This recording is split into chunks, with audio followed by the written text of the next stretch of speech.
What's up? Welcome in, Hogue and Johns with you. Last couple days of May here. The heart of the offseason. OTAs, they mean so much, Johnsy. We have a Friday practice to attend tomorrow. I can't recall ever covering a Friday OTA. This is a first. I don't think we have. And I am fully convinced it's a sick joke because we've never had a Friday OTA in 14 years, and it's my daughter's birthday tomorrow. So someone found that out and was like, we're going to schedule this on May 31st. They even made it a special teams day for you, though. This is news to me. Tomorrow's special teams day? Isn't Richard Hightower talking tomorrow? Oh, yeah. Okay. I thought you were like talking about like some special practice. Oh, you wish. You wish. Oh, I do. Then I'd be like, oh, I'm like, sorry, Livy, you can have a birthday next year. Like, this doesn't matter anymore. We can do this every year. Yeah. We have a special teams practice to go to. No, so yeah, we have a lot to talk about today. Welcome in. Surprise, surprise. We are live for you guys on YouTube today. And of course, we appreciate everybody listening to the podcast later. We have a Marissa Morris, awesome producer, filling in for Kent today. And she's done some of our shows in the past. She actually did the Justin Fields episode when the night the Bears drafted Justin Fields. That's correct. And I still remember that because that was a crazy night. But it's been a while. The Bears are now on to their next first round quarterback who had a practice last week that we got to watch and we still haven't reacted to on the show yet. And I'm not sure we're going to. Do we have to? Yeah. It's May. It is May. And the Bears defense is ready for the Super Bowl. That was my conclusion. For more SNL appearances? Yes. Yeah. I'm telling you that maybe not 5 years, maybe 7 years. Maybe we'll up it to 7. Follow us on Twitter at Adam Hogue, at Adam Johns. And you can find Johnsy's work in The Athletic, of course, along with Kevin Fishbane, along with Dan Pompey, along with everyone who does awesome work at The Athletic. And you can find me on CHGO every single day at noon. And we will also have a practice recap show tomorrow following tomorrow's open OTA practice over there on CHGO. Today we are making this a Q&A episode. So we're going to take some of your questions that Johns has solicited on Twitter, picked out some of the best ones. I have not seen these. I skimmed through some of them. I like some of these. I think I'm excited, but I don't actually know which ones we're going to address. So that'll be fun as well. And my apologies if you sent your question in the late afternoon. I was in Little League Baseball mode at that point. So odds are your question is not in if you send it in the late afternoon. But I think I got some good ones here. So we're also at the end of the show going to hit on a little bit of that dad life. Baseball season.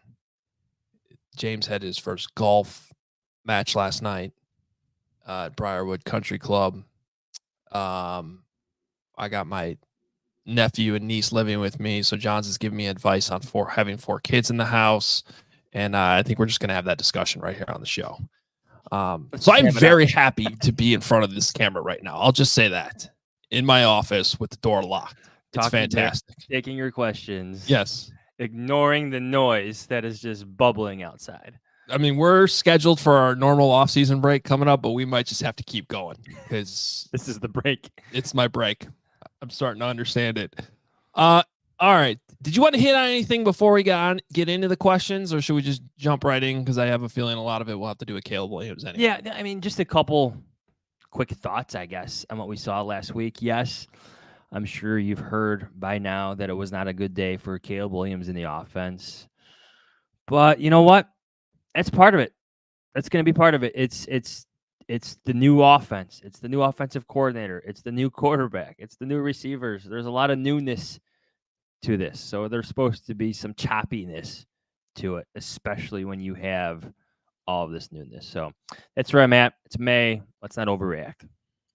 Yeah, I don't think there's any need to overreact. And I honestly do think that there's a lot of truth to the idea that as annoying as it can be hearing the same thing over and over again. And we were honestly on the sidelines, like sort of joking last week, like, oh yeah, it's May, defense ahead of the offense, been here before. But honestly, out of all the years that we've, witnessed that play out, and I have a feeling it will continue to play out. I have a feeling we'll be in the first couple of weeks of training camp talking about the same thing, quite frankly. There's a lot of truth to that this year because not only do you have all the things you just mentioned, new offense, rookie quarterback, in that practice that we watched too, you didn't have Keenan Allen, you didn't have Roma Dunze out there either. It's true. So there were some missing pieces. There was the right side of the offensive line was different as well because of missing pieces. So on top of what it already probably should be on paper, you had essentially 4 starters missing right there on offense. But then you think about on the other side of the ball that this defense is going into year 3 together. And not just the system, but a lot of these players, a lot of these young players have been, sort of growing up together in this system. Especially in the secondary. Yeah. And that secondary, look, they're all on the same team. They're all going to be supporting Caleb Williams. He's the quarterback. But you don't think right now when they get out there with all the hype and all that they've heard about Caleb Williams going back to January that they're not like a little bit like, all right, let's show this kid what the NFL is like a little bit. And I mean, that's what it looked like to me. And honestly, I love that. I love that swagger. I love that. One of the things that I think flew under the radar a little bit, Johns, last week, Jalen Johnson just got a massive contract, and I thought he was out there running around like it was week 1 of the season. Him and Tyreek Stevenson had a great practice.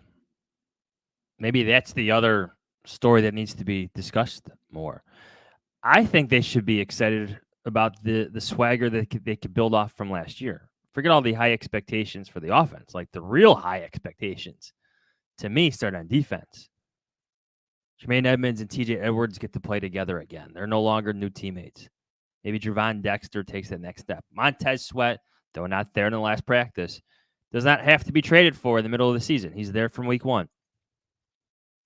They should be full of swagger, full of excitement, fully embracing their expectations. Like that's where the real excitement, especially early on in the season, begins for me.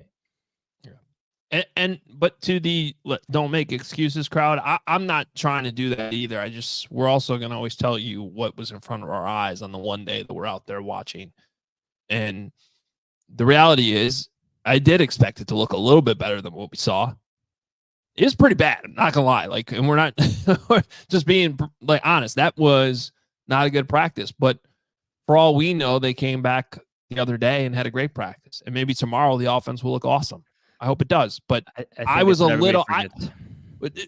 Even all the things we laid out here, weren't you a little like, "Whoa, this is worse than I"? Well, it's the expectation you go in with. Like you want to see the first overall pick play better than that, but we don't get to see every single day there. We get to see an hour and a half on fields 3 and 4 once a week, so you don't really know what's going on. You can't get a full encompassing, story on it until you start asking questions. And Speaking let's be of questions. Yeah, well, let's get to the questions. But the most inexcusable part of practice was not being able to get the field goal team on in Mayday situation and having substitution problems. What the hell was that? Special teams practice coming up tomorrow. That's really what had me agitated as I walked off that practice field. It's May.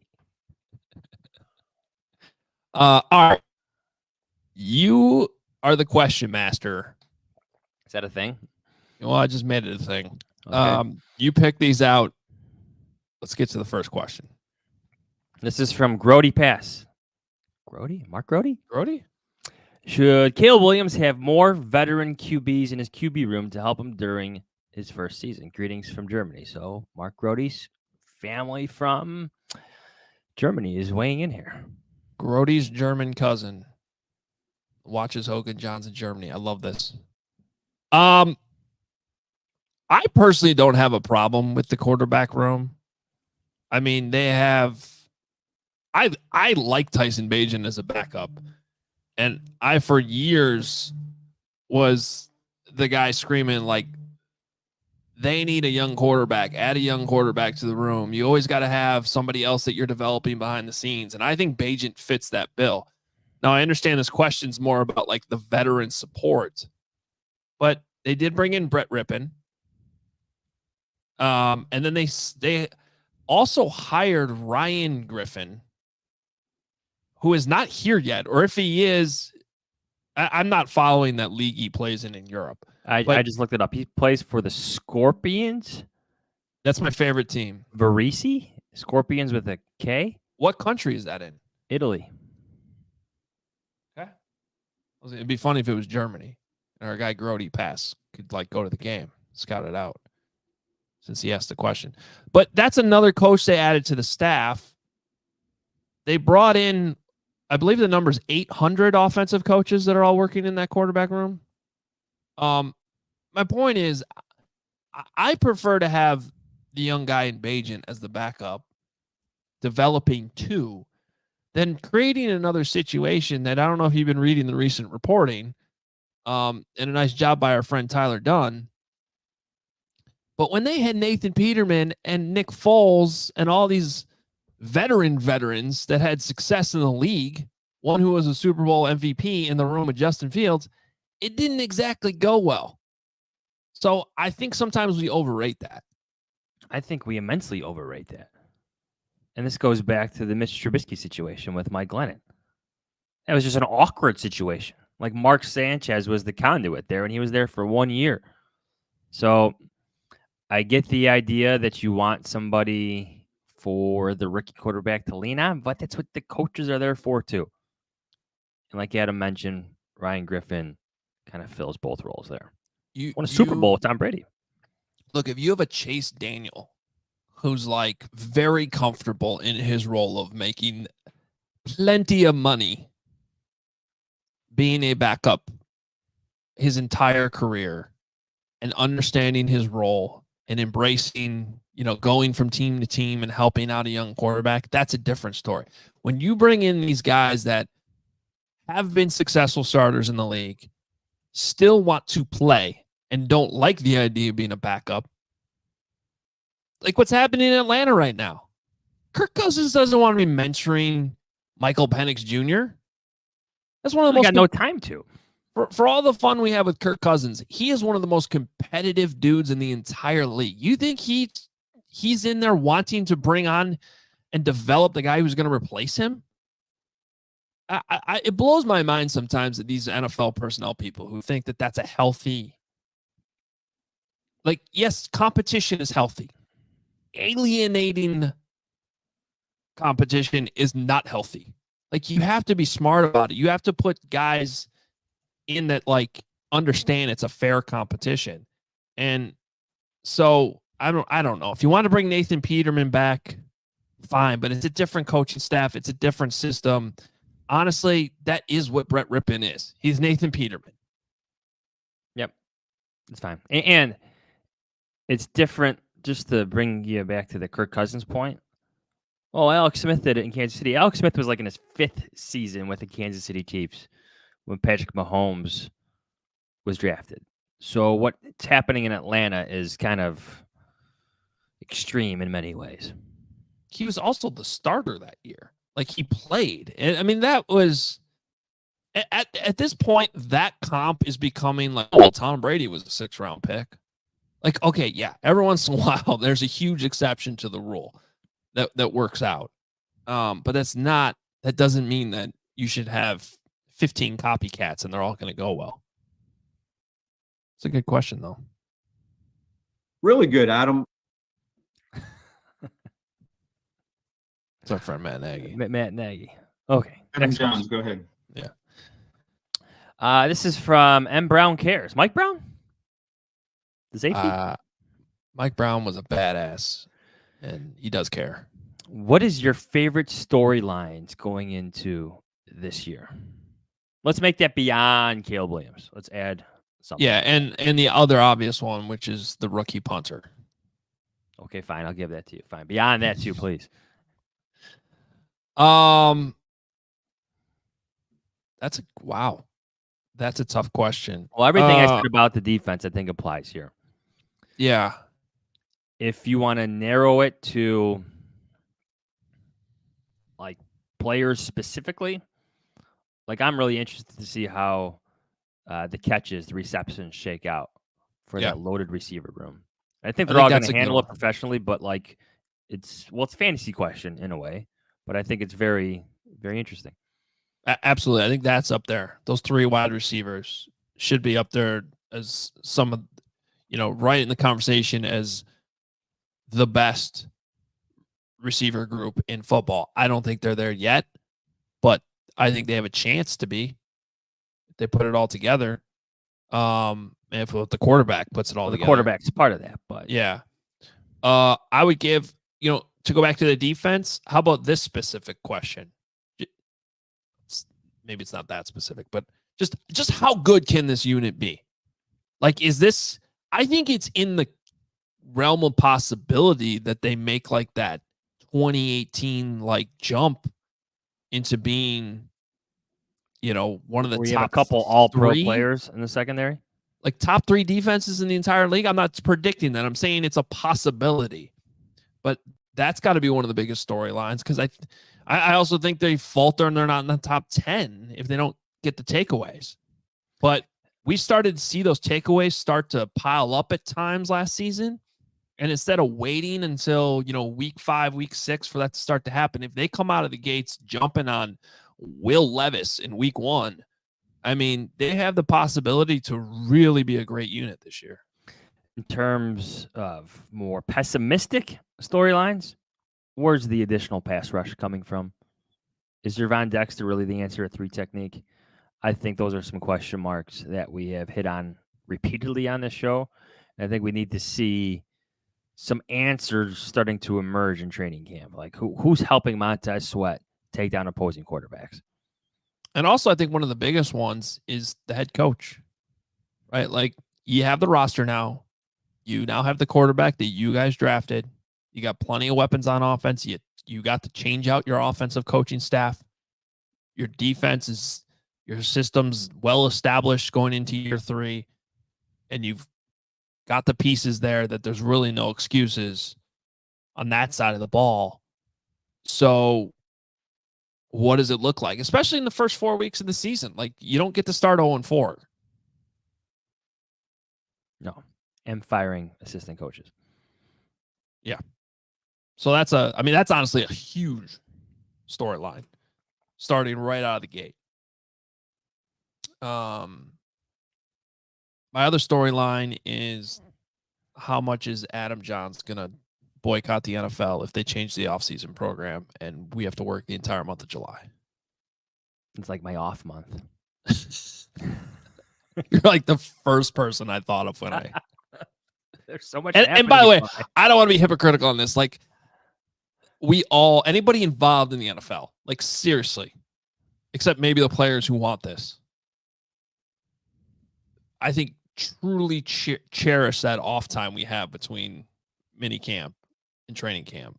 So if that changes, like, are we talking like a full 3 weeks or just an additional week? no, I think it's like they would report in late June. Man.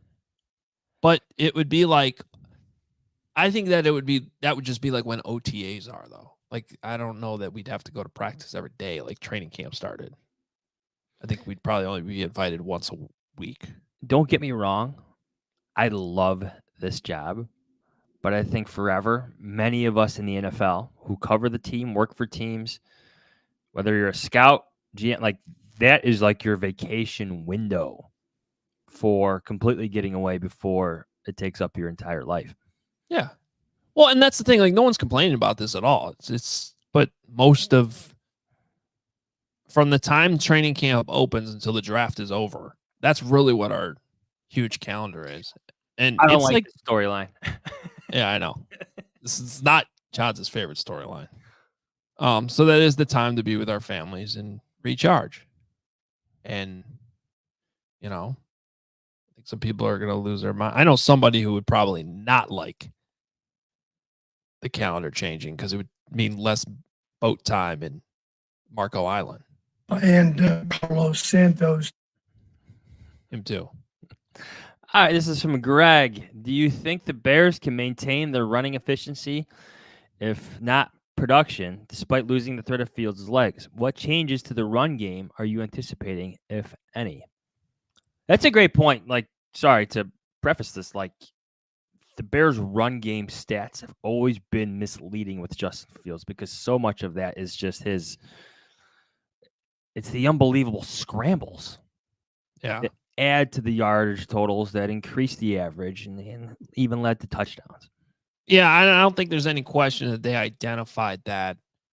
By the time they go out and they sign DeAndre Swift, they know they're moving on from Justin Fields. So I think that they looked at that and said, we need a little bit more juice out of the backfield. So I think it's a great question, Greg. I think it's a really good question because, has this been misleading the last couple seasons? In terms of changes, Chris Morgan was already doing a lot of the running game as the offensive line coach. He's now been promoted to run game coordinator. So if anything, it'll just be like a little bit more of what he wants to do. Within the boundaries, of course, of Shane Waldron's offense. I don't think you should expect though massive changes. Like I think that they're You talk about stylistically and play calls, the zone scheme. Yeah. Yeah. No, none of that will change. But how about this? Running the ball is important. Luke Getsy often emphasized that he wanted that to set to be the identity of the offense. He talked about it at length multiple times, right? That's the identity. We want to be a run first, physical, in your face football team. And that's fine. Shane Waldron can continue some of that. But how about we get like a passer that hits 4,000 yards in Chicago? Yeah. Well, let's be honest. I mean, when you're one of these teams that comes out and is like, our identity is running the football and we get off the bus running, that means your quarterback sucks. Yeah. That means you can't pass the football consistently enough. Especially in today's NFL. So I'm with you 100%. Like that, if we're hearing in week 3, week 4 about how the identity of the offense is the run game, I don't think that's a good thing. Now, if Caleb's off to a good start and the Bears happen to be top 10 in rushing at the same time, great. That's a different story. But that's a complementary run game. It's time for the Bears to jump into, like you said, the new era of football. It's not even new anymore. It's old at this point. They're just so far behind. You could still pass the ball for 4,000 yards and run the ball efficiently. Yes. Let's get there. I mean, the Chiefs do it. Yep. Let's get there. Yeah. All right. Oh, this is my turn. What does the fuck say? From MJ Russo, 2008. We were bullish at times on Mitch and Justin. What will we be looking for at training camp? What will you be looking for in training camp in the preseason to finally say this time is different? Okay, yeah. It's a fair question. How about we all take a patient approach to this? Let's not define what happens in camp or the preseason. Like, let's not define Caleb Williams' career like that early, even after his first year. Let's give him 2 or 3 years of this. I know you're looking for early signs, glimpses, and that doesn't work that way, but like organizations have to try to work this way when you're talking about quarterback development. You would like to see some things come to fruition right away for Caleb Williams, because I think the best ones, you're on this point a lot. The best ones show you almost right away. I guess that's where I think this is a tough question, because when I start hearing even you say that right now, like, we got to be patient. It's not, you got 2, 3, like that just sounds like the same Mitch and Justin conversations. And I guess that's when you go back and you hear like the coaches talk about Mahomes when he was a rookie, even when he wasn't playing, or the second Josh Allen got to Buffalo, it's a different conversation. Yeah, but Josh Allen took 3 years to become Josh Allen. It's true, but you still, but that's okay. Jalen Hurts took 3 years to become Jalen Hurts. Well, Jalen Hurts is still I think partially the jury's still out on that as a passer. But I guess what I'm talking about is what the question is: training camp and preseason. With Josh Allen, and maybe I'm misremembering some of this a little bit, but I know on the field it took a couple of years. But I've heard interviews where they're like, yeah, but he showed up to training camp and you did see it, pretty quickly. The wow moments. I would say Caleb Williams gave us a wild moment in that bad practice. You and I both saw it. Scramble to his left. He does that thing with his body where he's like Michael Jordan in the air, and it's just uncanny how he gets that much velocity with his body position that way. Oh, yeah, I know what you're talking about. Yeah, he had that one throw, and we were standing together, and I was like, I don't understand like how that ball still comes out at 70 miles an hour when it's all arm. When he does those like kind of jump throws. So, look, I guess getting back to the question, what will you be looking for at training camp and preseason to finally say this time is different? It's a very simple way of answering this, but I just want it to look different.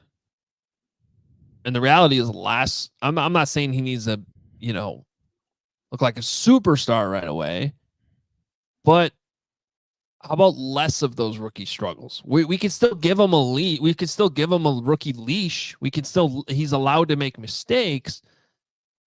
But how about the storyline 3 weeks into training camp isn't, the defense is still way ahead of the offense and Caleb's struggling with interceptions and all this. I think there's a middle ground in there that we can't reach where you're still allowing him to be a rookie and have his rookie struggles, but also be able to say, well, this is different. It just looks different. It's just way better than the experiences we've seen in the past with some of these guys. Does that make sense? How about call it a run of dominance?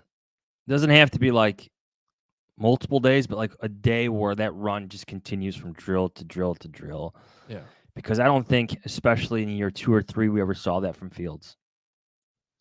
I don't think we ever saw that from Trubisky, where everything is just on. Like he's locked in, seeing the field well, going through his progressions quickly, and that ball is coming out quickly and accurately, like after drill, after drill, after drill. I'm not saying he's got to do it repeatedly over a matter of days because the defense will come back. It's a good defense, as we've said, but maybe 1 or 2 days where that dominance, like you're leaving Hallis Hall watching a dominant practice by the quarterback. Because I don't think we saw a lot of those from the previous 2 quarterbacks. And not all of it even needs to be in the team sessions. Because as you just said, and it's true, I mean, the defense is going to have their days. I think they're too good not to. Especially when you start putting the pads on and they can really sort of rush each other up front. And that's another storyline I'm really intrigued to see what this offensive line really looks like when they get the chance to show that. But, as much as last week's practice didn't look great and there were too many, shades of Justin Fields just not getting rid of the ball. I go back to rookie minicamp and those go balls he was throwing down the sideline, and I get it was just against air and it was like pat and go, but it was every single one of them was right in the same spot, 40 yards downfield, not 5 yards out of bounds, not inside on the hash. Like, so little stuff like that, I think can also add up. Because I know I was standing there and I'm not trying to put too much into, routes on air, but that looked different to me in a good way. So, I guess the theme of this whole show is we got to give it time. We got to see these practices. Sometimes, as you would say, yes. Yeah. We need to see more practices to give everyone a bigger picture. Yeah. One of the local writers, Adam Hoagie or Hogg, excuse me, I don't know how to pronounce the last name. This is from Mr. Rads. If you were in charge of the development of Caleb Williams, what would you like to do in terms of practice, games? Keep it run heavy, let him throw. And what milestones would you like to see in year 1?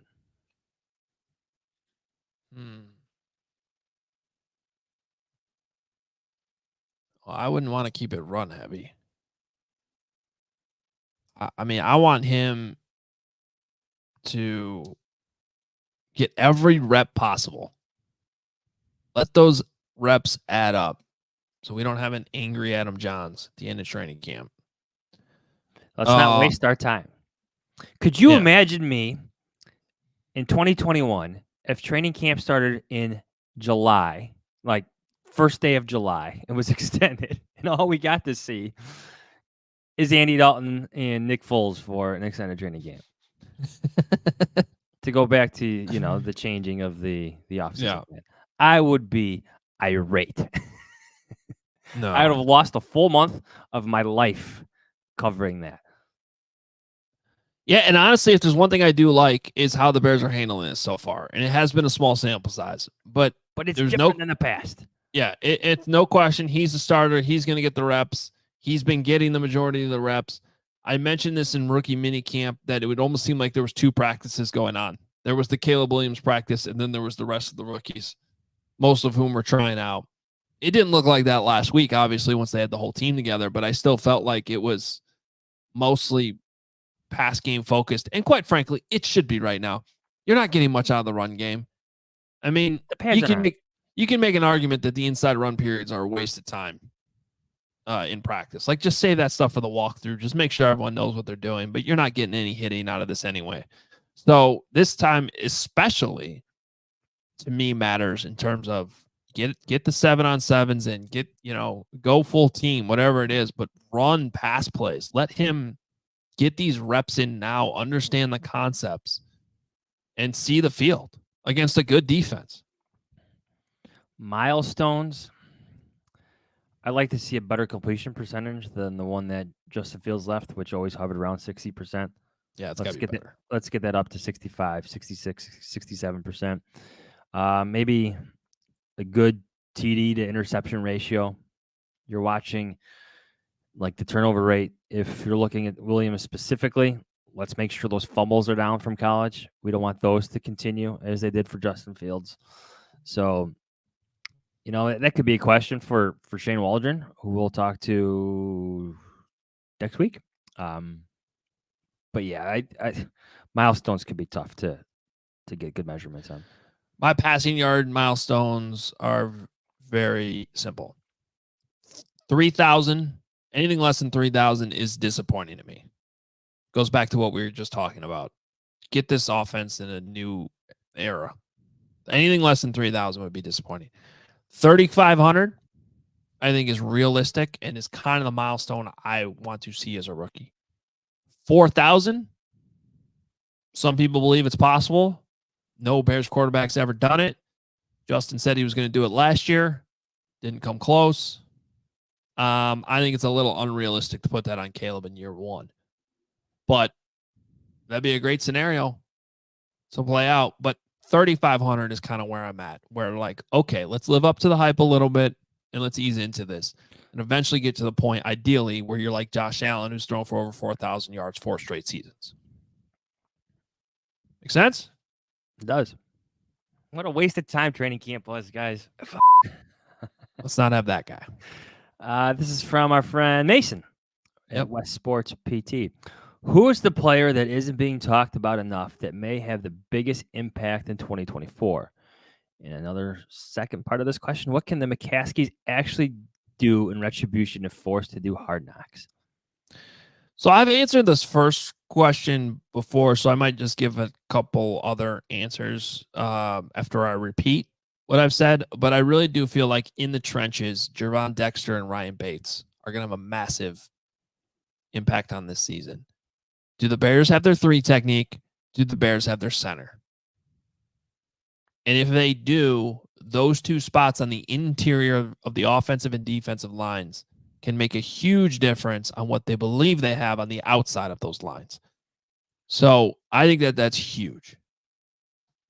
Are we talking about DeAndre Swift enough?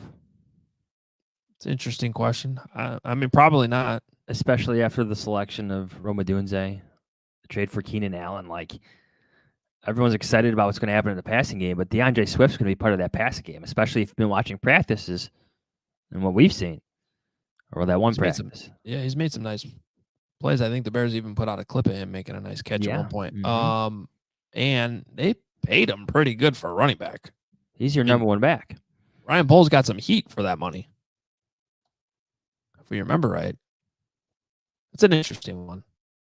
Yeah, I would say Swift because he's going to be your number one running back. Going to get the ball a lot in different ways. What can the McCaskies actually do in retribution if forced to do Hard Knocks? I don't know. Complain a lot. I was gonna say, what kind of retribution do you get? Yeah.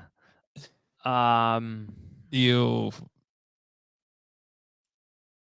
don't really get retribution. I'm sure there's lobbying that there is lobbying that happens amongst owners in terms of like passing certain things and certain NFL initiatives. In the McCaskies, as the family of George Hallis, yeah, there's influence there. There always has been influence there. I think you see the influence in the Bears never getting Hard Knocks, but yeah, I just think maybe Roger Goodell would like to keep the McCaskies and the Bears a strong ally in terms of all that lobbying. Yeah, look, there's things that go on behind the scenes, like favors. You trade things, right? Like votes on things. Yeah, the league says, okay, look, you have to bite the bullet on this one. You got to do Hard Knocks. We won't make you go overseas for a couple of years. We'll give you more money for your stadium. Dun, dun, dun. Would George McCaskey sign up for that? Yeah, You maybe. Think that's going on right now? Maybe. Is that why this thing hasn't been announced? I don't know. No, but seriously, that's some of the stuff that that happens. And here's the thing that I keep coming back to that I find interesting if the Bears are forced to do Hard Knocks this year. Because there's two things that they've been staunchly against. One is Hard Knocks. The other is giving up a home game to be overseas. But they've known that at some point they were going to have to give up both of those. Now, having to give up both in 1 year is surprising to me because that gets back to what we were just talking about with like, okay, you have to give up this home game finally to go to London. We won't make you do Hard Knocks this year. Like, I would think that would be. That's why I was surprised that they were, even in this Hard Knocks conversation this year, despite how obvious they seem as an entertaining candidate. And by the way, if there was ever a year that the Bears should just go ahead and embrace this, I think it's now. Get it over with. Get it over with, but you're going to be in the honeymoon phase with Caleb Williams. Flus has his new look. Yeah. You could get the shots of him in Lawrence Funk's barbershop at Hallis Hall. That's a layup. That's an absolute layup. So yeah, there's some things that can be figured out, but let's get this thing announced. Let's get going. I'm excited to see it. And I'm excited to see how many appearances that Adam Johns makes on the show. I will try. Be an effort. Oh. Concerted effort. That's not cliche talk. That's real talk. This is from Harvey. If the rubber hits the road and Eberflus has to decide between eking out a win versus letting Caleb throw it or go up 2 scores, what do you think he picks? I think we're talking about situational football here. I think I'll add this. Caleb Williams also has to learn how to manage games. Like, does that make sense? Like, I don't know if he'll get there right away, but that's part of playing the quarterback position. Like, being a game manager, that's a label that I think is unfairly used around the league too much. Because look at Patrick Mahomes. As brilliant as he is as a quarterback, he had to manage games this year because, well, his team wasn't good enough. Didn't have the same players as he's had in the past. Tom Brady had to manage games. Managing games is part of complementary football. The Bears would have won more games last year if they got better complementary football out of their offense.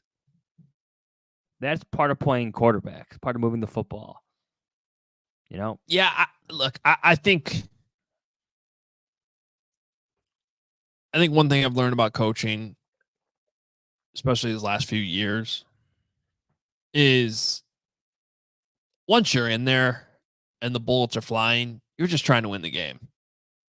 You're doing whatever you can to get out of there with the W. And whatever big picture, plans you might have for, it'd be great to have Caleb throw it this many times this week. And we need to, Waldron might have it on his play sheet. Like, we got to make sure that we try these 3 plays this week to see if he can do it. Like, whatever those things are, that goes out the window if it's the fourth quarter and you're protecting a lead. You're not going to experiment right there. Now, you might still call a pass play because you can hit. You have Keenan Allen and he's going to be wide open on a slant. That's different. But you're going to go back to your bread and butter plays there that you feel confident in, especially in the fourth quarter, to do whatever you can to get that W. And there might be some exceptions to that around the league here and there. But I don't get the sense that Matt Eberflus is one of those guys. I think when it comes down to it, they're trying to win football games on Sunday. And anything that they might care about now developmentally, when you get to week 1, you're just trying to win. Speaking of like go-to plays, your go-to players, I just felt like even though the Bears had DJ Moore, and even Cole Kmet, that never really came to, you never saw it, never came to fruition the way you would hope it would be there with Luke Getsy and, Justin Fields, 2 years into working together. It's never there. What do you mean? Just having him? Just like, where the ball's going. You're looking for the matchup. You know what type of play call you want that'll work for your quarterback and your playmakers. Where you could get that first down on 3rd and 4. To move the ball, eat the clock, win the game. That just never seemed to exist. Well, and there are some people that don't believe that DJ Moore is a bona fide number 1 wide receiver because of what you're talking about. That when you're in crunch time and you just know you can go to this guy in this moment, that if you put the right cornerback on him, and because he's not the biggest wide receiver ever, that he's not going to be able to do that. I disagree with some of that. Sometimes a quarterback just needs to trust his receiver to make that play to win that matchup. Well, and that would be one of the counter arguments is when has DJ Moore been in that position where it's been fair to truly evaluate him on that? For a guy who's produced with every single quarterback he's played with, I'm going to side with DJ Moore on that one. Yeah. And I think there's also levels to number 1 wide receiver, just like there's levels to any. Is DJ Moore Calvin Johnson? No. It's a Hall of Famer. It's like not all number 1 wideouts are the same, obviously. So I think some of that's a little unfair. But I do kind of get it that, but I think that's kind of what you're talking about. And I think that comes back to the question from Harvey is like, can they get in a position where you can throw the ball in those situations because you have a clear-cut guy and play and quarterback? Yeah. That knows where to go with the ball and make that 3rd and 7 throw. Instead of, let's just run it here and punt it. That's the level the Bears need to get to. I don't know. What's up yours? This is from Papa. Papa 87. Oh, boys trip to the Bears for the Indianapolis game. Best hotel to stay at, best restaurants and bars to visit. He's assuming St. Elmo's. Thank you. Yeah. Well, we like the Marriott complex. And we call it that because there's like a whole group of Marriott properties that are all sorted together around the JW. And everything's connected. Now, I will say this. We're used to being in there in February. A September game is completely different. Everything's walkable anyway.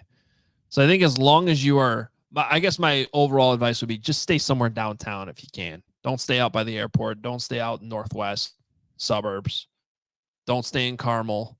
Carmel's a great place. Shout out to JJ Stankovic. Too far. But for the game, you want to be downtown. You can drive in whatever day you drive in on, walk everywhere you need to go, and not move your car till you leave after the game. My advice for Elmos, Mm-hmm. number one, make sure you go to the upstairs bar Oh yeah. for post-game or pre-game, pre-dinner cocktails. It's a good atmosphere up there. I don't think enough people know about it up there. Great spot. It's right past the desk. What the check-in desk as you walk in. Yeah, What you do just go call that? right. You just go right instead of straight. Yeah, it's right there. If you can't get a reservation at Elmos, like I feel like you have to go to Elmos if you've never been to Indianapolis, just Yeah. because. Their what would you call it? Their offspring is right down the street. Yeah, Harry and Izzy's is next door, and it's basically the same menu. Yes, I think it's even a little cheaper. same shrimp cocktail, good atmosphere. Yeah. So if you still want that Elmo's like experience, but you can't get into Elmo's, go to Harry and Izzy's right down the street. Prime 47 is a great meal, a little pricey, but that's like the NFL hotspot come the combine time. That's by the basketball stadium. In terms of other restaurants, what's the name of the taco place that's not now on our yearly routine? Oh yeah, I forget, but it's right next to Yard House. Yeah, it's right there. It's gonna bug me now until I. And if you want to go off the beaten path, that I discussed, it's not too far. It's a long walk or a short Uber. This recommendation came from Robert Mays, and Marissa came in. Nada is the name of the taco Nada, place. yes. Nada. Thank you, Marissa. But I don't know if it's livery or livery, but it's just slightly in a different neighborhood right off of downtown. And it's amazing Latin American food. So that's also now in my rotation of outstanding recommendations. And shout out to Robert Mays for that one. That was a lot of information on Food. on Indy. I think we are experts though at this point. It's a fun trip to have every 8 years. You're an expert. You're an official expert of Indianapolis when you know your way around their convention center without having to like stop and look at the map, Oh yeah. which we both are now. I got every corner of that place. Oh yeah. Yeah. Was that the last question? No, I think there's a couple more. Okay. This is I from didn't hear all James. of it. I heard a lot about most of it, but what I did hear, I did not hear any of that. That's a classic. That's Mark one of the- Trestman. might be the best head coach Can you- soundbite. Can you play that again? Because I talked over it. Yeah, it's all right. I didn't hear all of it. I heard a lot about most of it, but what I did hear, I did not hear any of that. And that's up there with like the Dick who you crapping. This is from James. Have you seen the fake news reports about Caleb Williams throwing 7 interceptions and being benched? How do I tell my Packers in-laws that they are fake without seemingly over-defensive of Caleb Williams? Yeah. I didn't see this. I heard about this because I heard, like, apparently there was some account that took like Nicholas Moriano's information and then completely changed it to say it was like 7. Oh, so we're blaming Nick. Okay, this is good. No, it was not Nick's fake report. It was somebody who stole Nick's report and then changed it. Yeah, I don't know what to tell you. It's social. Can I Everything's give like, fake. 2 points of advice at this time of year? One, it's okay to delete your social media off your phone. I do it every time at this point of year. I Nice. do. It's healthy. It's a way to recharge the batteries. Once training camp begins, it's on my phone because I'm giving you all the updates that you need from practice. Number 2, just be careful who you follow. There's so many aggregating sites now. They may seem legit with all their follower counts, put it that way, but try to verify where the information's coming from. Follow us. We'll give you recommendations. There's a lot of Bears media reporters that are more than reliable and more than good at their jobs right now. And some of them who deserve bigger audiences. Herb Howard, Sean Hammond. I could go on and on and on. Zach Pearson. There are so many great Bears reporters who deserve larger audiences. It's all well said and true, but that doesn't help the Packers in-laws who are going to take the fake reports Yes. and blow them out. And run with them. I don't know what to tell you about that one. That's just the way it is. Divorce? I'm kidding. Kidding. Joke. Point is, those are some numbers. Last one, I believe, here. This is from Jeremy. JD Dorsey. My question is, what is your all-time favorite moment covering the team outside of the games? Love to hear about all the awesome behind-the-scenes stuff you see and hear. I don't know if it's a moment, but I mean, I can come up with a specific moment. But I think the London trip that we went on Speak for yourself, but is up there. Oh yeah, not for you. Forgot. that was sick. So yeah, you get a second opportunity on this one. What do you got? And like just in terms of the moments, well, it's the relationships you build with your colleagues, all the dinners and the fun experiences. The trip to New Orleans a few years ago with JD will always stand out in my mind. Just a fantastic night before a tough game for the Bears. And I think like the behind the scenes stuff, I don't know. There's been a lot of interesting interactions over the years. Yeah. From Mobile to Indianapolis to, I don't know, drinks with people up in the northern suburbs. It's a cool part of the job. In terms of a moment in the locker room, I'll never forget, although right now I'm blanking on what he said. It became a segment on Cap and Haw 2014. But Brandon Marshall was in the locker room in New England. And he said, what did he say? I know this. It's going to drive me crazy because they made it a segment. That's whack, bro. That's what he said. He goes, that's whack, bro. That's a whack question, bro. Yeah. Like yeah. I think he was mad at David Haw, and that's a whack question. That's whack. It's whack, bro. He said all those things.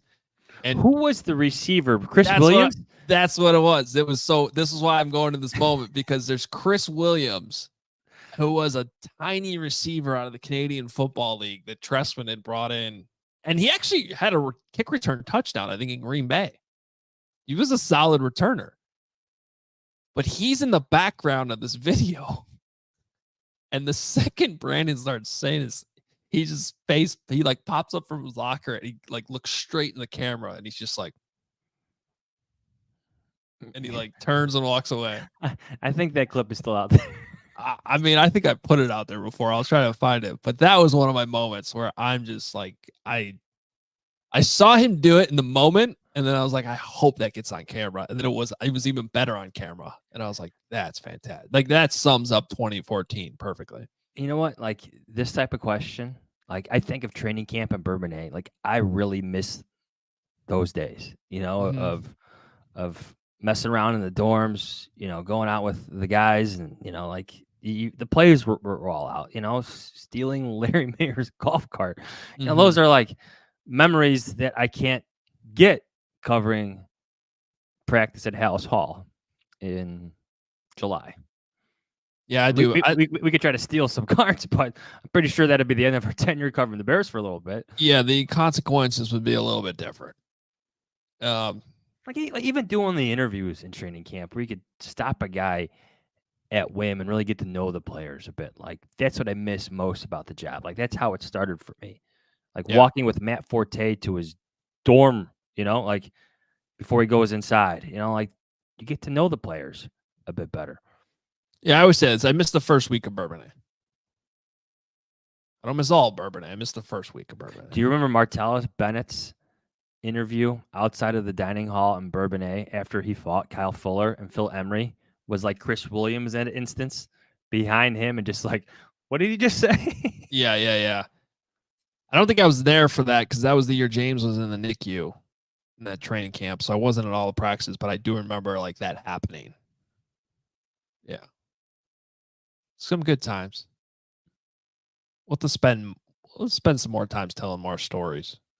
because we got a lot of them at this point. Yeah, I think we're getting to the point in some of these stories where we could just say them without That fear you'd of be in a problem. retribution. Yeah, I think what is the statute of limitations on this? 10 years? Yes. That's another show. That's a big tease. All right. I think that was it for questions. That was fun. Thank you for helping us get through a May 30th episode. Now you have to go back to the 4 children in your house. Adam, so here's the advice I have for you since you're going to ask. Use the outdoors. Yeah. Send them outside.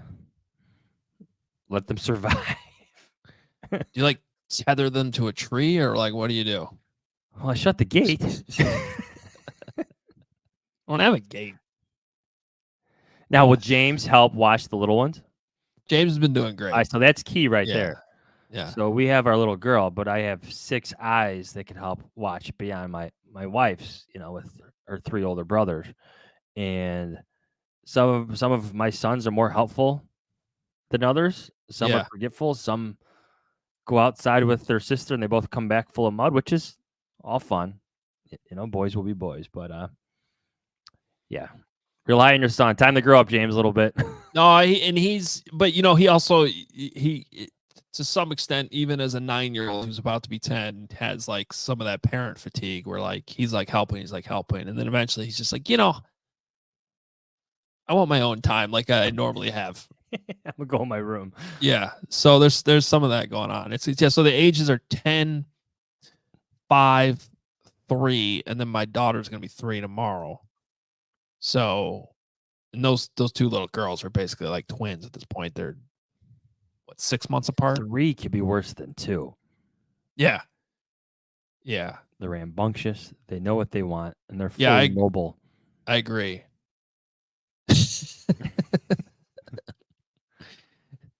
The only good thing though is Livy was, she's looking up to her cousin who's 6 months older than her, and she's like, yesterday apparently she told Krista, I want to wear underwear. Oh, There you go. body training. Yeah. Let's get this done. See, go. the last pointer I would say is make sure they have enough activities so they're tired at night. Now, sometimes that could backfire and they're just overtired and whatnot, but making sure they fall asleep at a reasonable hour because they are tired, because they spent their day outside, is invaluable. So you could get like some wine time with your wife at like 9:30 p.m. Have a nice glass of wine to end the night.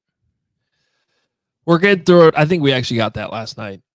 It's all a blur, but I think we did. I'm taking Weston to the my nephew to the Cubs Brewer game today. In fact, I gotta go because it starts in like an hour and a half, and I gotta drive to Milwaukee.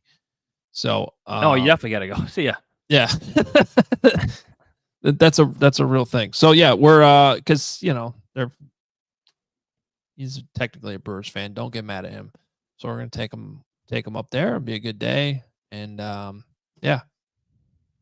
Thank you for watching. This was a good episode. I enjoyed it. Follow us on Twitter at Adam Hogue, at Adam Johns, at Hogan Johns on Twitter. Go to HoganJohns.com. Get all his merch. John's got the polo on today. I got the quarter zip that Pat Finley scolded you for wearing to practice for some reason. Because I look damn good. Yeah, that's why. It was just, I have to say, though, Pat's usually well-dressed, and I think just for one day he was jealous of you. Where's our friend Patrick Finley? You just look too good to look like Johns. Go to HoganJohns.com. All right. Thank you to Marissa for filling in. She did an awesome job. Appreciate her efforts today on the show. We went live. Please hit the like button. Please hit subscribe. If you're not subscribed for some reason, send the link off to a friend. Help spread the word on the show. And if you're listening to the podcast, please rate and review it. We greatly appreciate it. We'll be back next week. Talk to you then. See ya.